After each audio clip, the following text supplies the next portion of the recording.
살아계신 하나님 말씀은 베드로전서 1장 13절에서 19절 말씀입니다.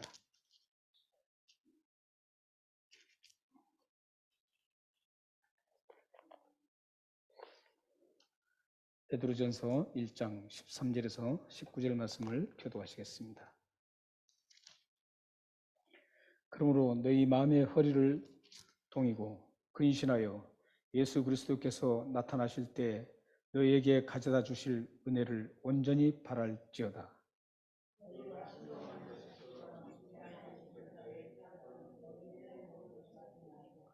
오직 너희를 부르신 거룩한 이처럼 너희도 모든 행실에 거룩한 자가 되라.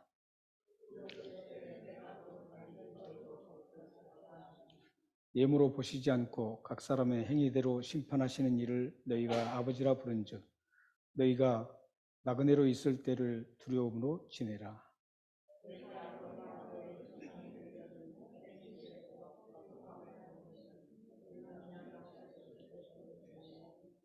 함께 읽겠습니다. 오직 흠없고 정없는 어린 양 같은 그리스도의 보배로운 피로 된 것이니라. 아멘. 저희들이 지금 소망을 품고 살아가는 그리스도인이라는 주제로 가지고 베드로전서를 나누고 있습니다. 사실 말씀을 준비하다 보면 한 절 정도면은 참 좋겠는데 오늘도 지금 6절을 함께 나누게 됩니다. 그러다 보니까 시간이 다 나눌 수가 없습니다. 오늘 본문도 사실 나눌 게 굉장히 많은데 다 나누지 못하고 핵심적인 것, 소망이라는 주제에 맞춰서 함께 나누려고 합니다. 오늘 말씀에서 우리에게 가장 친근감 있게 다가오는 말씀이 하나가 있습니다. 그 말씀이 바로 나그네라는 단어입니다. 이 나그네라는 단어를 딱 떠올리면 모든 사람들이 파리가 저를 굉장히 좋아하고 있습니다. 냄새가 나서 그런 게 아닙니다. 사람이 좋다 보니까 네.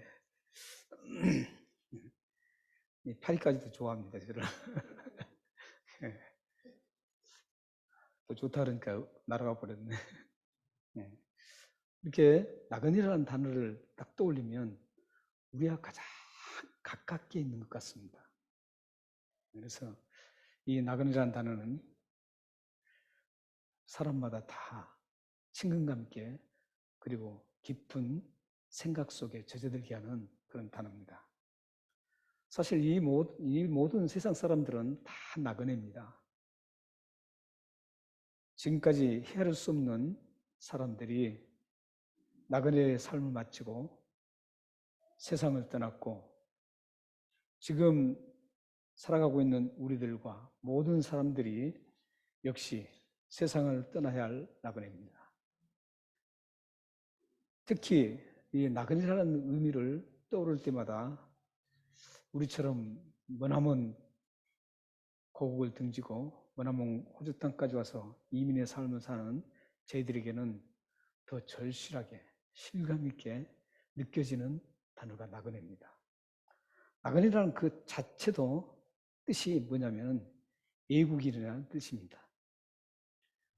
타국에서 다른 나라로 가서 사는 사람, 이것을 나그네라는 뜻입니다. 그렇기 때문에 우리가 정말 나그네입니다. 이 세상 전체도 모든 사람들이 나그네지만 또 그 중에서도 우리는 나그네라는 그 단어를 실감 있게 체험하는 우리들입니다. 이 세상은 어차피 우리가 머물 곳이 아니고 잠시 살다가 떠나야 되기 때문에 나그네라는 겁니다. 그래서 이 모든 사람들은 나그네인데 나그네도 두 부류가 있습니다. 한 부류는 땅의 것을 집착하며 살아가는 땅의 것을 소망하고 살아가는 땅에 소속된 나그네가 있고 영원한 하늘나라를 소망하는 나그네가 있습니다. 그러니까 이 세상은 이 두 부류밖에 없습니다. 땅을 소망하는 나그네와 하늘을 소망하고 살아가는 나그네. 이 두 부류밖에 없습니다. 여러분은 어떤 부류에 속합니까? 여러분은 땅의 것에 집착하고 땅의 것에 모든 소망을 걸고 살아가는 나그네입니까? 아니면 영원한 하늘나라, 그 나라를 바라보며 그 나라를 소망하면서 살아가는 나그네입니까? 여러분이 만약 땅에 소속된 땅의 것을 바라보는 땅의 소망을 바라보면서 간 나그네라면 오늘 이 하나님 말씀 귀담아 듣지 않으셔도 됩니다. 그러나 여러분들이 하늘나라를 소망하는 분이라면 오늘 말씀을 잘 귀담아 듣고 이 말씀을 여러분의 삶에 그대로 적용하시면 놀라운 하나님의 은혜를 체험하게 될 것입니다. 왜냐하면 이 말씀은 땅의 소망을 두는 사람을 향해서 들려주는 말씀이 아닙니다. 오늘 이 본문 말씀은 하늘나라를 소망하는 사람들, 비록 이 세상이 힘들고 어렵지만 고통이 있지만 아픔이 있지만 그래도 이 아픔을 다 잊을 수 있는 하늘의 소망을 바라보고 살아가는 그분들에게 그 나그네에게 들려주는 말씀입니다. 그렇기 때문에 여러분들에게 아마 해당되겠죠. 여기 계신 분들은 다 하늘의 소망을 두고 살아가는 분이라고 확신합니다. 그러므로 오늘 이 말씀을 잘 담아두십시오. 그리고 이 말씀을 잘 삶에 적용하시면 하나님이 하시는 놀라운 일들을 경험하게 되실 것입니다. 하나님이 주시는 놀라운 은혜를 받아 누리게 될 것입니다. 여러분 모두가 이 말씀을 삶에 잘 적용하셔서 하나님의 놀라운 일들을 경험하는 축복의 삶이 되시기를 기도합니다. 그렇다면 하늘의 소망을 품고 살아가는 나그네는 어떤 모습으로 이 삶을 살아가야 될까요? 어떤 모습으로 이 세상을 살아가야 될지를 13절에서 15절까지 나오고 있습니다. 하늘의 소망을 두고 살아가는 사람들이 어떤 모습으로, 어떤 자세로 이 세상을 살아가야 되는지 13절, 15절 말씀을 함께 읽겠습니다. 자, 시작. 그러므로 너희 마음에 허리를 동이고 근신하여 예수 그리스도께서 나타나실 때 너희에게 가져다 주실 은혜를 온전히 바랄지다. 너희가 순종하는 자식처럼 전에 알지 못할 때 따르던 너희 사역을 본받지 말고 오직 너희를 부르신 거룩한 자처럼 너희도 모든 행실에 거룩한 자가 되라. 하늘의 소망을 두고 살아가는 사람들이 어떻게 살아가야 되는지를 말씀하는데 먼저 보면 마음의 허리를 동이라고 합니다. 우리가 허리를 동인다. 여기서 동이다 이런 뜻은 무슨 뜻이냐면 허리띠를 흘러내려가지 않게 또 옷이 이렇게 흐트러지지 않도록 단단하게 끈을 매라 이런 뜻입니다. 그런데 보통 허리띠를 동여맨다는 것은 우리 육체의 허리띠를 동여매는 겁니다. 그런데 오늘 본 말씀에는 우리 육체의 허리띠를 동여매라는 말을 하지 않습니다. 마음의 허리를 동여매라는 겁니다. 왜 마음의 허리를 동여매라고 했을까요? 이 말씀을 좀 잘 이해하기 위해서는 우리가 출애굽기를 한번 볼 필요가 있습니다. 출애굽기 12장 11절 말씀을 함께 보시겠습니다. 한번 읽어볼까요? 자, 시작. 너희는 이것을 그들에게 먹을지니 허리에 띠를 띠고 발에 신을 신고 손에 지팡이를 잡고 급히 먹으라. 이것이 여호와의 유월절이니라. 이 장면은 여기에만 말씀을 읽었지만 이제 딱 읽으시면서 어떤 장면인지 떠오르신 분들이 계시죠. 이 장면은 이스라엘 백성들이 애굽에서 종살이로 430년 동안 종살이를 합니다. 그리고 막판에는 얼마나 큰 핍박을 받고 고난을 받는지 모릅니다. 그때 이스라엘 백성들이 견디지를 못해서, 너무 힘들고 견디지 못해서 하나님을 찾습니다. 그동안 하나님을 다 잃어버렸어요. 애굽의 그 찬란한 문화와 애굽의 풍성한 그 양식들로 인해서 풍요로움 때문에 다 하나님을 잃어버렸습니다. 그래서 하나님은 찾지도 않았습니다. 그런데 그들에게 그 큰 고통이 이제 주어지니까 하나님을 찾습니다. 그때 하나님은 그동안 그 굉장히 많은 세월 동안 자신을 등지고 섭섭하게 했던 것도 다 던지시고 그들의 부르짖음에 응답을 하십니다. 그래서 그들을 구원하기로 작정하시고 애굽에서 탈출할 수 있도록 하십니다. 계획을 짜십니다. 그 탈출의 가장 리더가 여러분 잘 아시는 것처럼 모세입니다. 이제 모세와 아론을 통해서 바로에게 가서 이스라엘 백성들을 보내달라 하지만 보내지 않습니다. 왜냐하면 자기는 막강한 군대를 가지고 있고 이스라엘 백성들은 하나도 군대를 가질 수 있는 무기라든지 하나도 없었습니다. 그렇기 때문에 모든 권한은 자기에게 있다고 생각했습니다. 그래서 보내지 않습니다. 그러자 하나님께서는 이제 10가지 재앙을 계속 내립니다. 9가지 재앙 내릴 때까지도 보내지 않습니다. 그렇게 처참하게 재앙을 받으면서도 보내지 않습니다. 마지막 장자를 죽이는, 첫 태생을 다 죽이는 그런 재앙을 내렸을 때 드디어 바로의 아들도 죽었죠. 그러자 거기서 굴복합니다. 굴복하고 이제 이스라엘 백성들을 가도록 해방을 시켜줍니다. 그러나 이 바로의 마음속에는 그 아까운 그 종들, 당시에는 종이 재산이었습니다. 종이 몇 명이냐에 따라서 그 집의 재산이 풍성하다고 생각했습니다. 물론 지금도 그렇죠. 예를 들어서 뭐 사업을 하시는데 많은 규모를 가진 회사원들이 있으면 굉장히 재력이 있다고 생각하죠.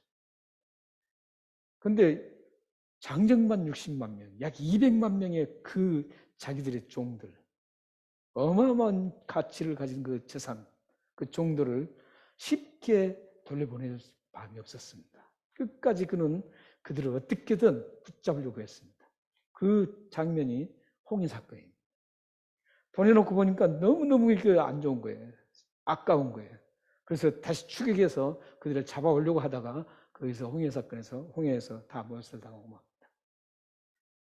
그런 마음이 있었어요. 그런 마음이 있었기 때문에 하나님께서는 그들에게 지금 오늘 말씀을 출애굽할 때 행동 지침을 내리시는 겁니다. 행동 지침을 내리는데 가장 긴박한 상황이라는 것을 말씀합니다. 가장 긴박하고 가장 긴장되는 그 순간이라는 겁니다. 이제 탈출하는 그 순간이에요. 그래서 그때 어떻게 해야 되느냐? 저녁을 먹게 됩니다. 밤이에요, 지금. 저녁 식사예요, 지금. 저녁 식사를 하게 되는데 어떤 게 저녁 식사를 하냐면 대부분 저녁은 예를 들어서 뭐 점심 같은 경우는 서서 먹을 수도 있어요. 그 아침은 또 출근 시간이니까 빨리 갈 수도 있고. 그러나 저녁은 가장 편안하게 착석해서 의자에 앉아서 같이 여유롭게 먹는 식탁이 저녁입니다. 그런데 오늘 본 말씀에 보면 저녁 식사인데 허리를 동이고 신발을 신고 지팡이를 잡고 먹으라는 겁니다. 여기서 이제 허리를 동이다 이 말이 지금 오늘 본문 마음의 허리를 동이다 이거가 똑같습니다. 여기는 지금 육체의 허리를 동이라 이런 뜻입니다. 근데 동이다는 그 단어는 똑같습니다. 단지 육체의 허리를 동일 것인가 마음의 허리를 동일 것인가 이거 차이뿐입니다. 그래서 허리를 동이는 겁니다. 지금 어떤 상황입니까? 탈출하는 그 가장 긴박하고 긴장된 그 순간에 하는 행동입니다. 지침입니다. 행동 지침입니다. 그렇다면 오늘 본문에 나오는 마음의 허리를 동이라는 것도 동일하다는 겁니다. 여러분들이 이해하기 쉽게 출애굽기에 허리를 동이는 것을 하나님은 그림으로 제시해 주셨습니다. 그래서 마음의 허리를 동이라는 것은 어떤 뜻이냐면 13절 그 후반절 보시면 예수 그리스도가 나타나실 때 이런 뜻, 그 언때입니까? 예수님의 재림의 때를 말합니다. 이 말씀은 어떤 의미를 가지고 있냐면 이 세상에 가장 긴박하고 긴장한 때가 언제냐 이거죠. 언제일까요? 예수님의 재림의 때입니다. 이거보다 더 긴박하고 긴장되고 엄청난 사건이 없습니다. 예수님의 재림의 때는 이 세상에 지금까지 한 번도 경험하지 못했던 엄청난 사건들이 쏟아집니다. 예수님의 재림 직전에는 우리가 요한계시록을 보고 있지만 엄청난 재앙들이 쏟아집니다. 예수님이 재림 가까울수록 더 엄청난 재앙들이 쏟아집니다. 지금 우리가 재앙이 쏟아지지 않는 것처럼 생각하지만 사실은 지금 우리는 재앙 속에 살고 있습니다. 요한계시록을 여러분들 함께 나누신 분들은 이제 이해가 좀 되시죠. 그런데 이런 긴박한 상황이 언제냐면 이 세상 우주에 가장 긴박하고 가장 긴장된 사건이 언제냐면 예수 그리스도의 재림의 때입니다. 그래서 예수 그리스도가 나타나실 때 이렇게 말씀하고 있습니다. 그런 시기에 어떻게 해야 될 거냐 이거죠. 이스라엘 백성들이 출애굽을 할 그 긴박한 시대에 어떻게 했습니까? 허리를 동였습니다. 편안히 앉아서 먹는 게 아니라 허리를 동이고 먹었습니다. 그런 것처럼 우리 재림의 때를 우리 맞이한 우리가 어떻게 살아가야 되냐는 것이죠. 긴박한 이 시대, 가장 긴장되는 시대가 지금 우리가 살고 있는 지금 종말의 때입니다. 지금이 종말의 시대입니다. 구약 시대는 종말의 시대가 아니었습니다. 예수님이 이 땅에 태어나신 순간부터 메시아가 오는 순간부터 종말입니다. 종말 시대입니다. 그런데 그 끝이 지금 점점 다가오는 거예요. 예수님이 재림의 때가. 그래서 우리는 이 재림의 때, 우리 소망을 갖고 살아가는 이 땅의 것을 아닌 하늘의 소망을 갖고 살아가는 사람들이 자세, 행동 지침이 어떠해야 되냐는 것이죠. 긴박하게 우리가 살아야 된다는 겁니다. 긴장되게 살아야 됩니다. 마음의 허리를 바짝 메고 예수님이 언제든지 오셔도 그분을 반갑게 즐겁게 맞이할 수 있도록 마음을 단단하게 잘 메어놓고 세워놔야 된다는 것이죠. 여러분들은 지금 그 준비가 되어 있습니까? 지금 우리가 예수님의 재림의 때에 살고 있는데 만약에 예수님이 오시지 않는다고 해도 여러분 자신이 개인적인 종말을 당할 수가 있습니다. 개인적으로 언제 우리가 이 땅을 떠날지 모릅니다. 나그네 삶을 정리할지 모릅니다. 소망을 안고 살아가는 이 나그네는 늘 종말을 살아가는 것처럼 예수님의 재림을 기다리면서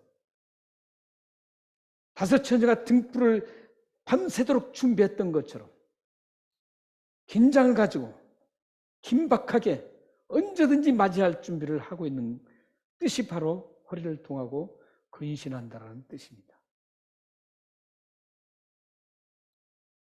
사랑하는 여러분들이 이 종말 때를 잘 인식하시고 여러분들이 흐트러진 신앙을 다시 세우시기를 바랍니다. 지금 우리는 긴박한 종말의 시대를 살고 있습니다. 하나님이 부르시기 전에 여러분들은 준비가 돼 있어야 합니다. 또 보십시오. 소망의 나그네가 어떻게 살아가야 되는지 14절, 15절 말씀이 또 나옵니다. 사욕을 본받지 말고 모든 행실에 거룩한 삶을 살아라는 겁니다. 여기 사욕이라는 것은 욕망을 말합니다. 잘못된 욕망. 우리가 갈망이 있죠. 갈망이 있는데 갈망, 욕망, 이 정욕 이런 모든 것들이 다 같은 단어입니다. 여기서 사욕도 뭐 개인적인 욕심이다 이런 뜻이 아닙니다. 개인적인 욕심이 아니라 이것은 잘못된, 좋지 못한 욕심을 얘기합니다. 우리가 예를 들어서 재물에 욕심이 있단 말이죠. 누구나 재물을 갖고 싶어 합니다. 그러나 이건 잘못된 재물을 가질 수 있고 정상적인 재물을 가질 수가 있습니다. 잘못된 재물을 추구하는 사람이 바로 욕망, 이 사욕을 본받지 말라는 겁니다. 이것은 예수 그리스도를 믿지 않을 때 하는 행동들이라는 겁니다, 사실은. 그러니까 재물을 하나를 예를 든다면 여러분들이 정말로 이 재물을 모으는 그 목적이 뭐냐 이거죠. 재물을 모으는 목적이 정상적이라면 정상적인 방법으로 모으게 되어 있습니다.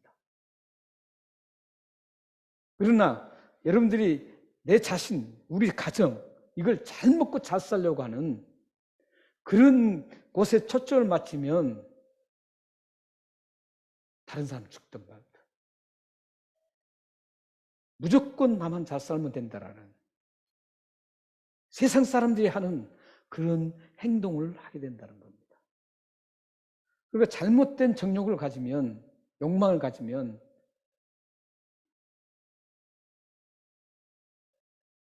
자신뿐만 아니라 다른 사람도 좋지 않습니다. 또 권력의 욕망도 있습니다. 권력의 욕망하니까 뭐 큰 정치인이 되는 그런 것뿐만 아니라 우리가 이루어지는 모든 곳에는 이 권력의 욕망이 자리 잡고 있습니다. 내가 저 사람보다 뭔가 좀 더 하고 싶은 것들, 주도권을 잡고 좀 하고 싶은 것들, 이런 모든 것들이 욕망입니다. 잘못된 욕망입니다.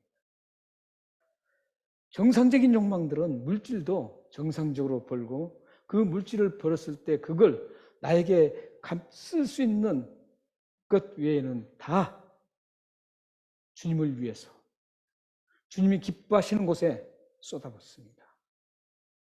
이게 정상적인 욕망입니다. 그러나 잘못된 욕망은 주님을 위해서 절대 사용하지 않습니다. 여러분들이 내가 지금 물질의 욕망이 어떤 건가를 평가하기 위해서는 이것 보시면 합니다. 내가 이 물질을 주님을 위해서 하나님 기뻐하시는 곳에 내가 쓸 것인가, 쓰고 있는가? 아니면 내 자신만을 위해서 쓰고 있는가? 이걸 생각하면 간단하게 평가 내릴 수 있습니다. 뿐만 아니라 거짓에 대한 욕망도 많습니다. 시기와 질투의 욕망도 있습니다. 비방과 헛들려는 욕망도 있습니다. 자랑하고 싶은 욕망도 있고 교만하시려는 욕망도 있습니다. 자랑하는 욕망도 한번 예를 든다면 십자가를 자랑하면 그것은 참 좋은 욕망입니다. 그러나 자기 자랑을 하고 이런 것들은 잘못된 욕망입니다. 이 잘못된 욕망은 셀 수 없이 많습니다. 그리고 이 잘못된 욕망은 끝이 없습니다. 여러분들은 내가 잘못된 욕망을 지금 추구하고 있는지, 하나님이 기뻐하시는 욕망을 지금 갈망하고 있는지, 이 두 가지를 반드시 정리할 필요가 있습니다.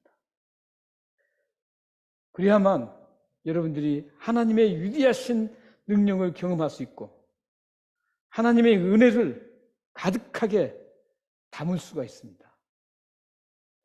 잘못된 욕망을 추구하는 사람들에게는 하나님의 은혜 주시지 않습니다. 하나님의 그 능력을 그 사람에게서 나타나지 않습니다.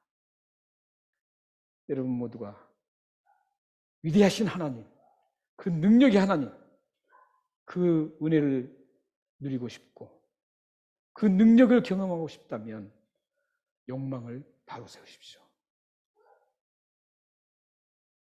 그러면 반드시 여러분들에게 하나님께서 은혜를 쏟아부어 주실 것입니다. 그리고 하나님의 능력이 얼마나 크고 위대한지를 경험시켜 주실 것입니다. 여러분 삶과 여러분 자녀들에게 통해서 반드시 그 일이 행해지실 것입니다. 이 두 가지, 그러니까 앞전에 허리를 동이고 근신하는 것과 그리고 거룩하게 여기 사역을 본받지 말고 모든 행실에 거룩한 것, 이 두 가지를 놓고 간단하게 정리하면 이렇습니다. 보이는 것, 보이지 않는 것, 마음 흐려동이는 것, 근신하는 건 보이지 않는 부분입니다. 보이지 않는 영역, 마음과 생각과 이런 것들. 보이는 영역, 누구나 볼 수 있는 욕망을 추구하는 것, 욕망을 본받지 않는 것, 또한 모든 행실에 거룩하게 살아가는 것. 이 두 가지, 보이는 영역과 보이지 않는 영역, 이 두 가지 모두를 하나님이 기뻐하시는 그 모습대로 살아가라는 뜻입니다. 왜냐하면 예수 그리스도께서 종말의 시대를 우리가 살고 있기 때문입니다. 예수님이 오실 그 임박한 그 재림의 종말 사건을 우리가 종말의 시대를 살고 있기 때문입니다. 이렇게 우리가 하늘의 소망을 품고 살아가는 거룩한 나그네가 왜 마음의 허리를 동이고 근신하고 욕망을 본받지 않고 모든 행실에 거룩한 삶을 살아야 될까요?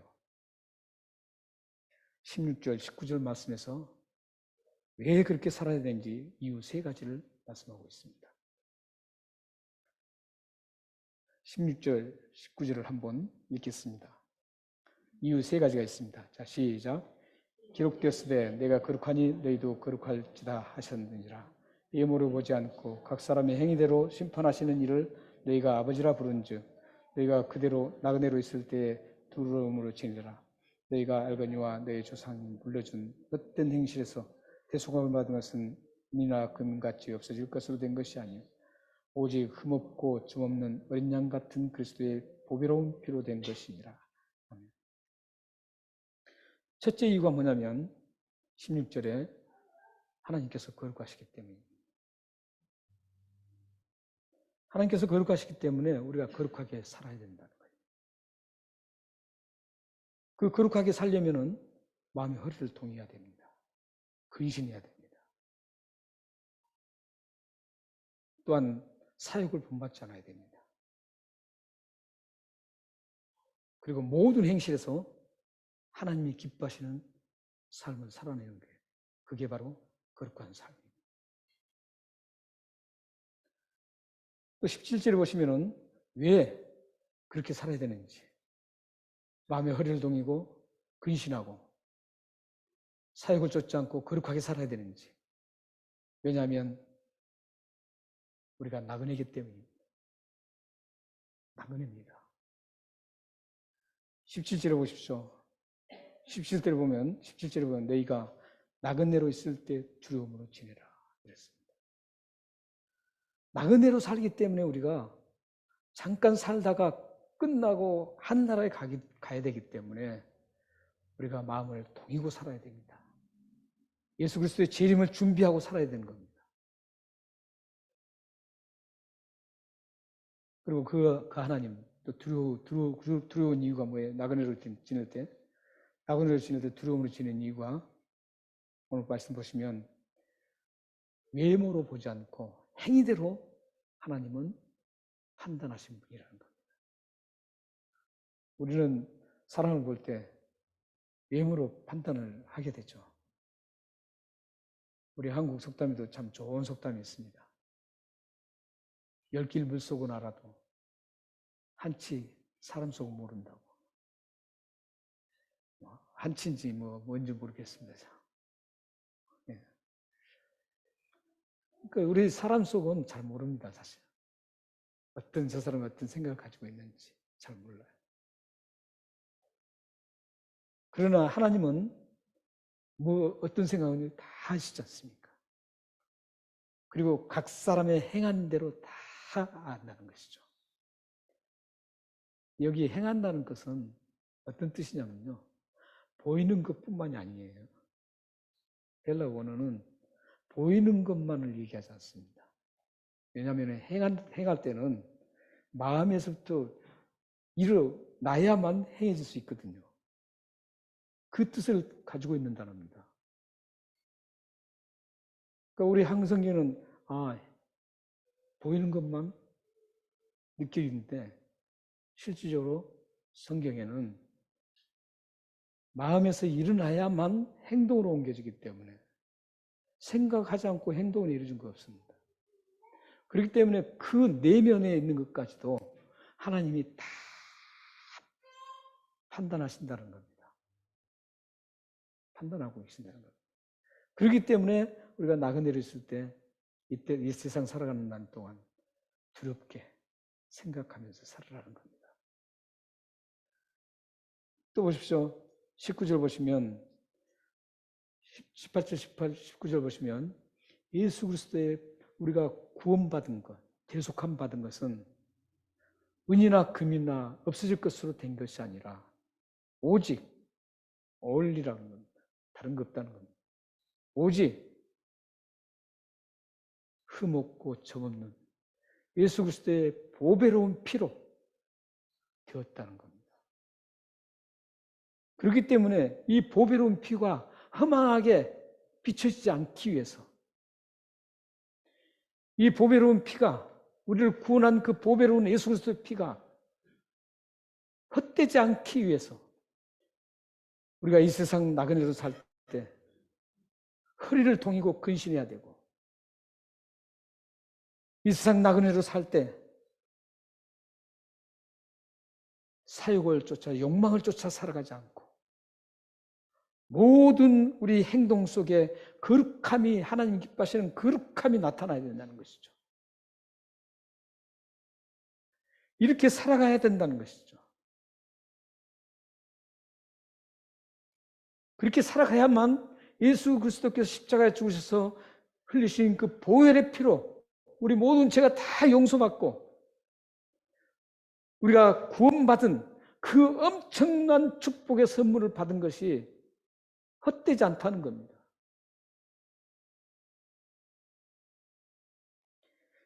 만약 거룩한 나그네가 이런 삶을 살지 않을 때 어떤 현상들이 일어날까요? 그냥 세상 사람처럼 살아간다면 하늘의 소망을 두고 살아가는 나그네가 그런 건 모두 하나님이 기뻐하시는 모든 그 삶을 버리고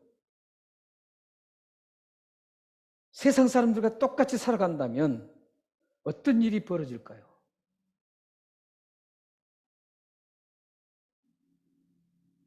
구원받았다는 사람이 왜 저 모양이냐 이런 말이 나오겠죠. 예수 믿는다는 사람이 왜 저 모양이냐 그러겠죠. 비방을 합니다. 그런데 이 비방이 얼마나 위험한지 아십니까? 이 비방의 화살이 나에게 딱 꽂혀서 끝난다면 괜찮습니다. 근데 이 비방의 화살이 하나님을 향한다는 겁니다. 그게 심각한 겁니다. 여러분들이 만약에 비방을 듣잖아요. 혹시 비방을 들은다면 그 비방이 여러분 자신에게 남는 게 아닙니다. 하나님으로부터 구원받은 자녀가 그렇게 비방을 받는다면 그 비방은 고스란히 그 화살이 하나님을 향합니다. 그것이 바로 하나님을 욕되게 하는 겁니다. 죄도 없으시고 욕을 먹을 수 있는 분이 아닌데 나 때문에 하나님이 비방을 받고 욕을 먹는다라는 겁니다. 그것 때문에 예수 그리스도를 이 땅에 보내셔서 십자가에 죽게 만드셨는데 그걸 다 무효화시켜 버리는 겁니다.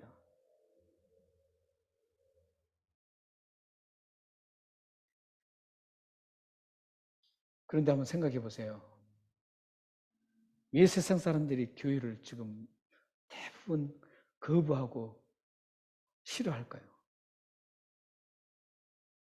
교회 다닌 우리 때문에 그럴까요? 아니, 교회 다니지 않는 사람 때문에 교회가 그렇게 막 다른 사람도 교회 다니지 않는 세상 사람들이 교회를 거부하고 좋지 않게 볼까요? 그렇지 않습니다. 교회 다닌 사람 때문에 그렇습니다. 교회 다닌 분들이 정상적으로 오늘 말씀처럼만 살아가시면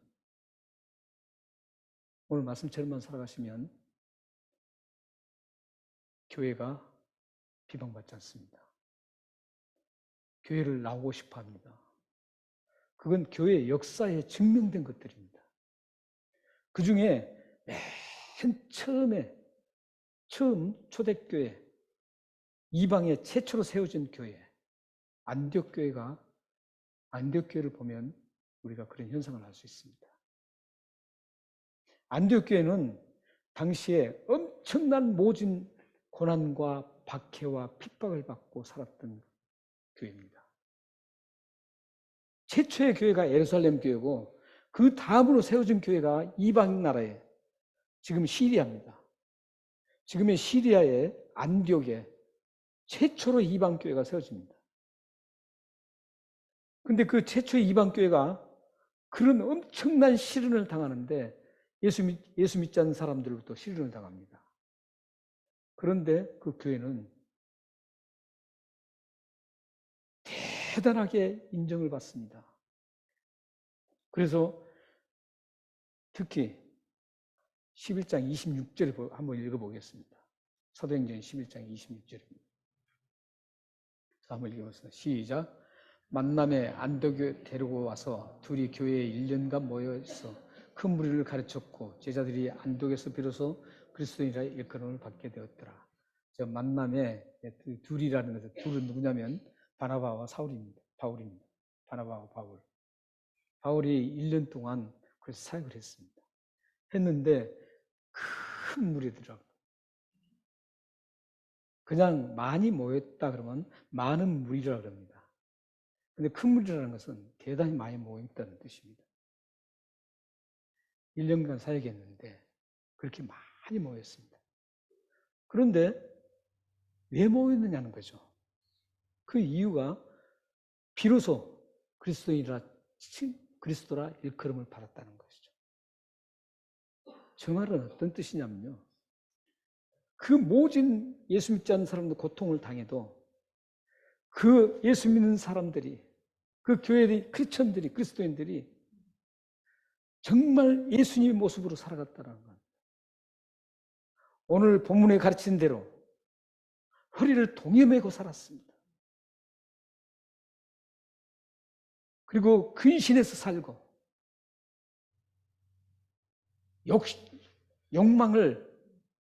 잘못된 욕망으로 살지 않고 항상 모든 삶의 거룩성을 드러내면서 살았다는 겁니다. 그 서슬퍼런 핍박 속에서도 그렇게 사니까 사람들이 핍박하고 조롱했던 비방했던 사람들이 교회로 몰려 들어왔다는 겁니다. 외부에서 교회를 혼잡하게 만드는 거 아닙니다. 외부에서 교회를 크게 성장시키는 게 아닙니다. 예부에 의해서 이루어진 게 아닙니다. 지금 한국교회가 처참한 상태로 지금 내려가 있습니다. 이건 뭐 밖에서 이렇게 해서 그런 게 아닙니다. 교회를 다니는 크리스천 그 자체가 문제였다는 겁니다. 안디옥 교회 그 크리스천 자체가 대단하게 하나님의 보실 때 너무 좋고 기쁜 그런 아름다운 삶을 살았기 때문에 그 교회가 자연스럽게 크게 많은 사람들이 오게 됐고, 또한 최초로 당신들은 리얼리 크리스천입니다, 이 소리를 들었다는 겁니다.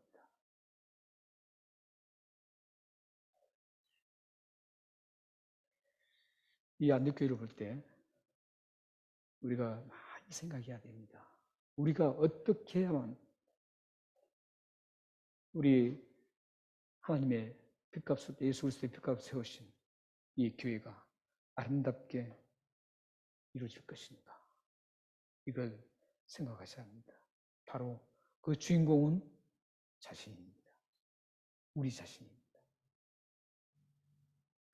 사랑하는 성도 여러분, 여러분은 하나님의 은혜로 그리스도를 믿게 되었고, 그리스도의 보배로운 피로 구원을 받게 되었고, 하늘의 소망을 두고 살아가는 거룩한 나그네가 되었습니다. 이 거룩한 나그네가 되었다는 것은 하나님을 드러내야 된다는 그런 나그네의 삶을 말합니다. 오늘 본 말씀처럼 그렇게 살아가면 자연스럽게 하나님이 드러나게 되어 있습니다. 하나님이 어떠신 분인가를 모두가 다 보게 됩니다.